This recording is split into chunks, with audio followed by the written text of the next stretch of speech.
મોરબી પંથકમાં દરેક આશ્રમમાં આજે ગુરુ પૂર્ણિમાની ઉજવણી કરાઈ રહી છે, જેમાં બગથડા ગામે આવેલ શ્રી નકલંક મંદિરમાં પણ ભારે ધૂમધામથી ઉજવણી કરાઈ છે. આ બાબતે વાત કરીએ તો આજે લોકોને નવું જાણવા મળે છે તેમજ નવું જ્ઞાન પ્રાપ્ત થાય છે. તેવા દરેક સન્માનિત લોકોને ગુરુપદે લોકો માને છે, જેમાં સૌ પ્રથમ આવે માતા પિતા, જેમણે જન્મ દિવસથી જ જીવન જીવવાની જડીબુટી આપી છે. બીજા શિક્ષક, જેની પાસેથી શિક્ષણ મળ્યું છે. આ ઉપરાંત કુળગુરુ અને જગતગુરુ પણ હોય છે. આવા ગુરુઓ પાસે તેમના શિષ્યો આજે વહેલી સવારથી જ દર્શનાર્થે પહોંચ્યા છે, જેમાં બગથડા ગામનું શ્રી નકલંક મંદિરનો મહિમા અપરંપાર છે. સંવંત 1875માં શ્રી મીઠા મહારાજે આ શ્રી નકલંક મંદિરની સ્થાપના કરી હતી, જેમાં સમયાંતરે શ્રદ્ધાળુઓ લોકોની સંખ્યા વધી અને આજે બહુ વિશાળ જગ્યામાં શ્રી નકલંક મંદિરની સ્થાપના થઈ ચૂકી છે, જ્યાં અનેક ક્ષેત્ર અને ગૌશાળા પણ ચાલે છે. હાલમાં મહંત દામજી ભગત સતત આ નકલંક મંદિરની જગ્યાનો વિકાસ થાય, લોકોની સેવા થાય, ગાયોની સેવા થાય તેવા કાર્યોમાં સતત જાગતા રહે છે. આજે સવારથી તેમના દર્શને આવતા તેમના શિષ્યોની મંદિરમાં ભીડ જામી હતી. દરેક શિષ્યને એક તુલસી માળા પહેરાવી દામજી ભગત આશીર્વાદ આપ્યા હતા. મંદિરના પટાંગણમાં વહેલી સવારથી જ મહિલાઓ ધૂન કીર્તન કરતી જોવા મળી હતી. આ મંદિરમાં આશરે 1200 લોકોને પ્રસાદનું આયોજન પણ કરાયું હતું. આજે રૂડો અવસર છે અમારે આંગણે. આમ તો ગુરુ પરંપરા મહિમા વેદ વ્યાસ ગુરુ પૂર્ણિમા કહેવાય છે, કારણ કે વેદ વ્યાસ ભગવાને જે પરંપરા જાળવી રાખી એ જ પરંપરામાં અત્યારે આપણા હિન્દુ ધર્મની અંદર જાળવેલી છે. રામચરિત્ર માનસ પ્રભુ રામ હોય, મારા કૃષ્ણ ભગવાન હોય તો એને પણ ગુરુ હતા સાદીપની ઋષિ.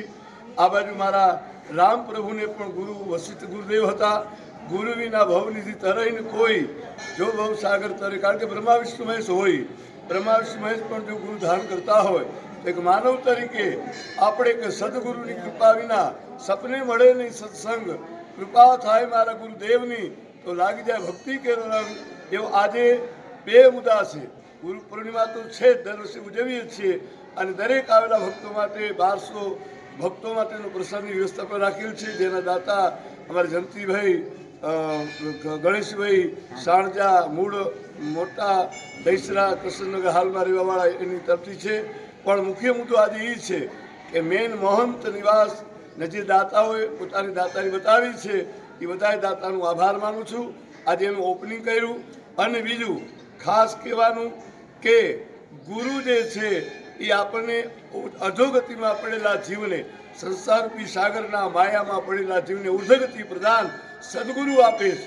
કારણ કે કવિએ કીધું ને કે કબીર સાહેબે કીધું કે ગુરુ બ્રહ્મા ગુરુ વિષ્ણુ ગુરુદેવ મહેશ્વર, ગુરુ સાક્ષાત પરબ્રહ્મ તસ્મૈ શ્રી ગુરુદેવ નમઃ. કારણ કે ગુરુ બ્રહ્મા છે, જે બ્રહ્મા સૃષ્ટિનું સર્જન કરે એમ ગુરુજી આપણામાં સદવિચારનું સર્જન કરે. વિષ્ણુ જેમ પાલન પોષણ કરે એ વિષ્ણુ ભગવાન આપણા જીવનમાં સદવિચારનું પાલન પોષણ કરે.